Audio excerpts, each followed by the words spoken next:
سلام دوستای عزیز و نازنین، امیدوار هستم که خوب و صحتمند و سر حال باشین. هر کجایی که هستین وقتتان بخیر باشه. خوش آمدین به برنامه امروز من. دوستای عزیز، دیگه ما آمنه اکرمی هستم و از کشور مالزی در خدمت شما و فعلا هم در قالین فروشی یا فرش فروشی هستیم که میخواییم بخیر فرش بگیریم به خاطر رارا و آشپزخانه.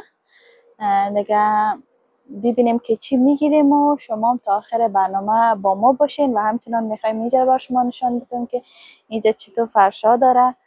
من واقعا خوشم آمد، من یک چکر رفتم کل جای گشتم دیگه اینال بر شما نشان میدم که اینجا چی چیزایی داره و ما قرار است که چی بگیریم. دیگه اینجا آسنات هم آوردیم. آسین سلام کن. های های کن. های های های.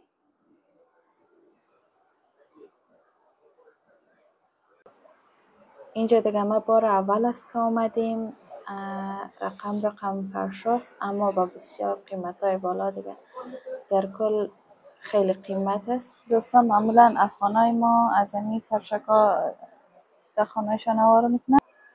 ما هم قصد داریم اینجا موکد بگیریم، به خاطر موکد آمدیم دیگه. گفتیم اینجا رو مکمل به شما از نشان بدم که چه رقم فرشا داره.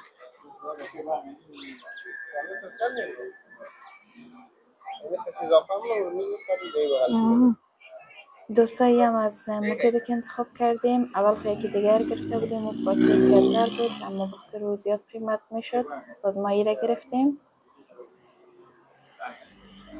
دیگه. مبارک ما باشه موکد جدید با آشپزخانه و راره. باز که بخیر در خانه اوار کردم. شما دوستا خواد دیدین که چطور معلوم میشه. جان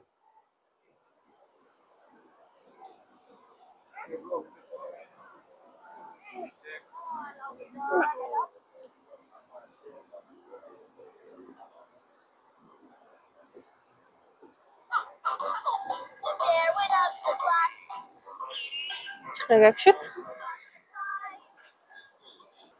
دوستان من از این قالینا زیاد خوشم آمده. این قالینا و قالینایی که در طرف قرار داره خیلی مقبول هستن و دیزاینکای جدید است. باز بخیر در کشور بعدی که رفتیم انشالله از این قالینا خواهد گرفتیم. دوستای قالینا باش از نزدیک براتون نشان بدم، زیاد مقبول است و خوشم آمد. این نام است و این قالینایی که در اینجا هستن به نظرم که بوی شما است بسیار نرم و بسیار مقبول. یک رقم جلایش خاص دارن واقعا که طرفش ببینی. عزیزا ما خانه آمدیم دیگه. قرار بود که فرشا رو بیاین فردا ببرن به خاطر شستن، اما دیگه دفعتاً ساعت 9 بجه شب زنگ دادن که ما همیل میبریم به خاطر که فردا که بیایم زودتر میایم. ما گفتیم خیلی بیا ببر دیگه، از اینکه صبح وقتی همیال بهتر است که بیا ببری دیگه. منتظرشان هستیم. ما در حال جمع کردن بودیم. سر نان بود که بر ما زنگ زد که ما یال میبریم. بعد از 6 روز خانه بدون فرش دیگه. فرش ها امروز به دست ما رسید، البته دیشبش آمد دیگه. ما امروز تصمیم گرفتیم که خانه رو پاک کنیم و تمیز کنیم دیگه. جالی ها رو بکنیم، فردا رو بشوییم، جالی نو بند کنیم که جالی بسیار چرک شده بود. گفتیم جالی نو بند کنیم دیگه. شما تا آخر ویدیو همراه ما باشین دوستای عزیز.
اونجا که چشم را رفتون تو منده و رفتون تو منده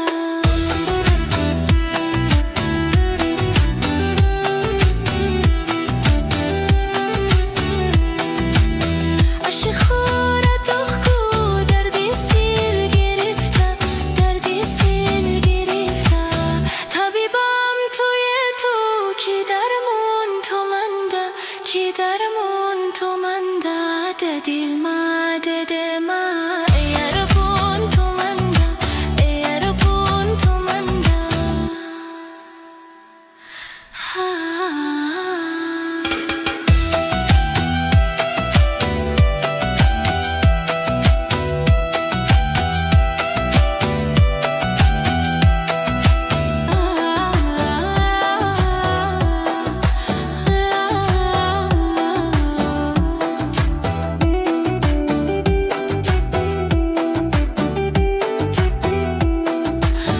دل ما دیده ما یاربون تو منده یاربون تو منده سنجاق که چشم را رفتون تو منده او رفتون تو منده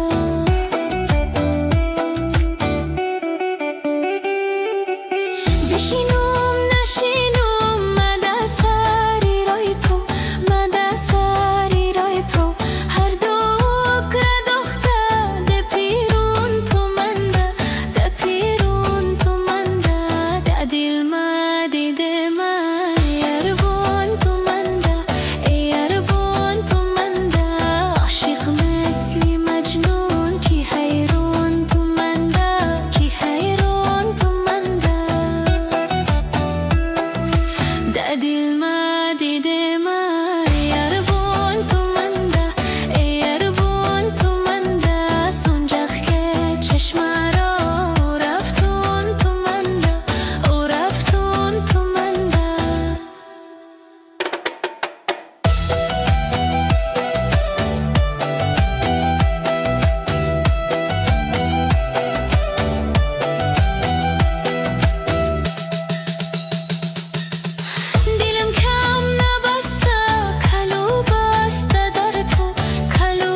دل ما دیده ما یاربون تو منده یاربون تو منده سنجاق که چشم را رفتون تو منده او رفتون تو منده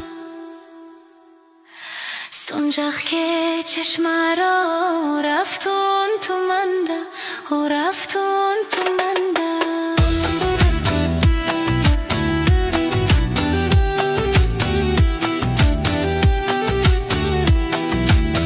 اشی خوره دخکو دردی سیل گرفته دردی سیل گرفته طبیبم توی تو کی درمون تو منده کی درمون تو منده ده دل ما ده ما یاربون تو منده یاربون تو منده بالاخره دوستای عزیز بعد از یک هفته بیروبار و خانه ناجمع و بدون فرش لک خانه جمع شده و تمام چیز پاک و منظم سر جای خود دیگه واقعا روح و روان آدم تازه میشه با پاک بودن خانه حس خوب آدم میگیره دیگه خدا رو شکر تمام شد دیگه بعد از یک هفته البته زیاد طول کشید دیگه ما برنامه رو اینجا ختم میکنم دیگه تشکر از اینکه تا حال همراهی ما کردیم یا یک نمایی کوچک از بیرون خانه دیگه شما رو به خدا یکتا میسپارم شب و روز خوش داشته باشین و همچنان یادتان نره که حتما چینل سابسکرایب کنین لایک و کامنت بگذارین تا برنامه های بعد خدا نگهدار